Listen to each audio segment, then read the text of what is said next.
एक नाटक प्रस्तुत करने जा रही हैं जिसका शीर्षक है एनर्जी।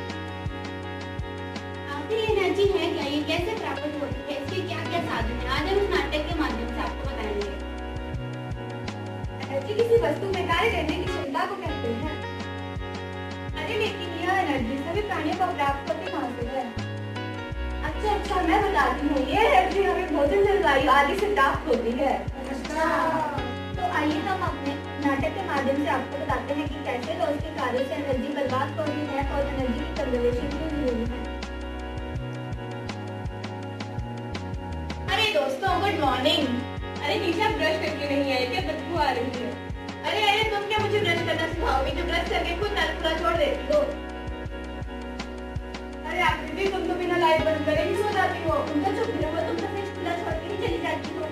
अरे बस करो तुम लोग, हमें एनर्जी वेस्ट नहीं करनी चाहिए। आखिर हमारे पेरेंट्स और टीचर्स भी तो हमें ये सिखाते हैं कि एनर्जी की कंजर्वेशन कितनी जरूरी है।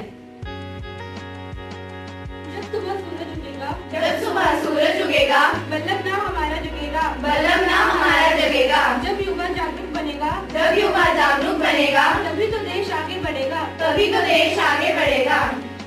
तो आइए हम अपने नाटक के दूसरे दृश्य के माध्यम से आप सबको बताएंगे कि रिन्यूएबल एनर्जी और नॉन रिन्यूएबल एनर्जी क्या होती है। दीदी, आज हमें स्कूल में नॉन रिन्यूएबल एनर्जी के बारे में बताया, पर मुझे कुछ भी समझ नहीं आया। क्या बताओगे? कोई बात नहीं छोटी, मैं तुम्हें बता देती हूँ कि नॉन रिन्यूएबल एनर्जी क्या होती है। अरे दीदी, ये कौन है? ये कोयला है। हाँ, मैं कोयला हूँ। मेरा इस्तेमाल एनर्जी बनाने के लिए किया जाता है, लेकिन इस प्रोसेस में मैं पर्यावरण को अधिक दूषित करता हूँ। मेरे कारण कई बीमारियाँ होती है। दीदी, अब ये क्या है? ये नेचुरल गैस है। मैं नेचुरल गैस हूँ। मेरा घर में खाना पकाने के लिए, इंडस्ट्री में हीट और इलेक्ट्रिसिटी प्रोड्यूस करने के लिए इस्तेमाल किया जाता है। मैं भी पर्यावरण प्रदूषित करता हूँ। मेरे ज्यादा इस्तेमाल से मैं भी जल्द ही खत्म हो रहा हूँ। दीदी, अब ये कौन है? ये पेट्रोल है। अच्छा, वही पेट्रोल जिससे हमारी गाड़ियाँ चलती हैं। हाँ बेटी, मैं पेट्रोल हूँ। मेरा इस्तेमाल मोटर गाड़ियों में किया जाता है और इलेक्ट्रिसिटी में भी मेरा इस्तेमाल किया जाता है। मेरे साधन बहुत ही सीमित है और मैं एनवायरनमेंट को हार्म नहीं करती हूँ। सुनो गौर से दुनिया वालों, इन सबको तुम पहचानो, सबका नारा होगा सेव एनर्जी। हमने किया है, तुम भी करो।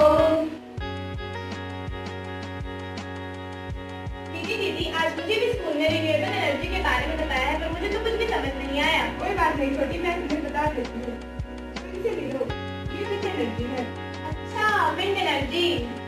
मैं हूँ विंड एनर्जी। मेरा इस्तेमाल बिजली बनाने, आटा पीसने और पानी को खींचने में किया जाता है। मैं प्रकृति को भी नुकसान नहीं पहुँचाती हूँ। अरे दीदी, अब ये कौन है? ये सोलर एनर्जी है। मैं सोलर एनर्जी हूँ। मेरा उपयोग खाना पकाने, लाइट दोनों में होता है। मेरा उपयोग कपड़े सुखाने में भी होता है और मैं एनवायरनमेंट को कोई भी नुकसान नहीं पहुँचाता हूँ। अरे दीदी, अब ये कौन है? ये टाइडल एनर्जी है। मैं टाइडल एनर्जी हूँ। मैं बिजली को बनाती हूँ और चंद्रमा की ग्रेविटेशन फोर्स से बनती हूँ और मैं एनवायरनमेंट को कोई भी नुकसान नहीं पहुँचाती हूँ। अरे दीदी, अब ये कौन है? छोटी, ये बायोमास है। मुझे बायोमास कहते हैं। मैं प्रकृति, पेड़ पौधों आदि से प्राप्त होती हूँ। मेरा प्रयोग करना बहुत ही सरल है। मेरे द्वारा प्रकृति को कोई हार्म नहीं होता। मुझे तो क्या तुम्हें समझ आ गया है? जी दीदी, मुझे समझ आ गया है कि रिन्यूएबल एनर्जी का क्या है और ये क्यों जरूरी है। हेलो निशा। तुम्हें पता है मेरी दीदी ने मुझे रिन्यूएबल एनर्जी के बारे में बताया है। मेरी दीदी ने मुझे नॉन रिन्यूएबल एनर्जी के बारे में बताया है। मुझे समझ आ गया है कि एनर्जी कितनी जरूरी है। कोयले में पानी मिलाकर पेट्रोल हम बनाते हैं। पेट्रोल और डीजल से मोटर गाड़ियाँ हम खूब चलाते हैं। अनुप्रमाण तो करते हैं सब इस्तेमाल, लेकिन इससे प्रकृति का होता है बुरा हाल। तो क्या कभी आप लोगों ने सोचा क्या सोचा? कि अगर इस धरती पर नॉन रिन्यूएबल एनर्जी के सोर्सेज खत्म हो जाएंगे तो हम भी खत्म हो जाएंगे? क्या हम अंधेरे में रहेंगे? नहीं। वो कैसे? जब तक इस धरती पर रिन्यूएबल एनर्जी के सोर्सेज हैं तब तक ये संभव नहीं है, क्योंकि ये प्रकृति के द्वारा असीमित संख्या में प्रदान किए गए हैं।